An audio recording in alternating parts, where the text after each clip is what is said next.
কোটি টাকার সৌন্দর্যায়ন, কিন্তু কয়েক বছরের মধ্যেই মাটিতে লুটিয়ে পড়ল বিশ্ব বাংলার ভাস্কর্য। বাঁকুড়ার ভৈরবস্থান মোড়ে এই দৃশ্য ঘিরে শুরু হয়েছে জোর আলোচনা। কী কারণে ভেঙে পড়ল সরকারি প্রকল্পের এই স্ট্যাচু? উঠছে একের পর এক প্রশ্ন। দেখুন আজকের এই বিশেষ প্রতিবেদনে। নমস্কার বন্ধুরা, আপনারা দেখছেন voice of Bankura, presented by Medicare, বাঁকুড়ার বিশ্বস্ত diagnostic and polyclinic centre. Bankura শহরের ভৈরবস্থান মোড়ে সরকারি সৌন্দর্যায়ন প্রকল্পের অংশ হিসেবে তৈরি করা হয়েছিল একাধিক ভাস্কর্য। তার মধ্যে বিশ্ব বাংলা লেখা একটি ভাস্কর্য হঠাৎ মাটিতে ভেঙে পড়ে থাকতে দেখা যায়। এই ঘটনাকে ঘিরে এলাকায় ব্যাপক চাঞ্চল্যের সৃষ্টি হয়েছে। স্থানীয়দের দাবি, সরকারি উদ্যোগে নির্মিত এই ভাস্কর্যগুলি খুব বেশি পুরনো নয়, অথচ কয়েক বছরের মধ্যে এমনভাবে একটি ভাস্কর্য ভেঙে পড়ায় সাধারণ মানুষের মনে একাধিক প্রশ্ন উঠতে শুরু করেছে।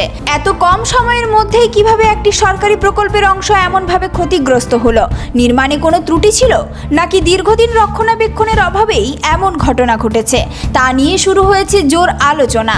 এদিকে ঘটনাস্থলে গিয়ে দেখা যায় দুপাশের অন্যান্য ভাস্কর্যগুলি অক্ষত থাকলেও মাঝখানের বিশ্ব বাংলা ভাস্কর্যটি সম্পূর্ণ ভেঙে মাটিতে পড়ে রয়েছে। এই দৃশ্য দেখতে সকাল থেকেই ভিড় জমাতে শুরু করেন পথ চলতি মানুষ ও স্থানীয় বাসিন্দারা।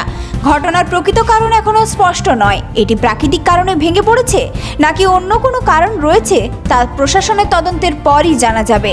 তবে এই ঘটনাকে কেন্দ্র করে সরকারি প্রকল্পের নির্মাণের গুণগত মান ও রক্ষণাবেক্ষণ নিয়ে প্রশ্ন তুলতে শুরু করেছেন অনেকেই। পাশাপাশি শহরের অন্যান্য সরকারি সৌন্দর্যায়ন প্রকল্পগুলির অবস্থাও খতিয়ে দেখা হচ্ছে।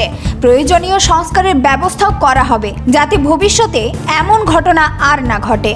এই ধরনের গুরুত্বপূর্ণ খবর সবার আগে পেতে আমাদের চ্যানেলটি সাবস্ক্রাইব করুন আর ভিডিওটি শেয়ার করতে ভুলবেন না। আপনার মতামত কমেন্টে জানান আর লাইক শেয়ার করে ভয়েস অফ বাঁকুড়ার পাশে থাকুন।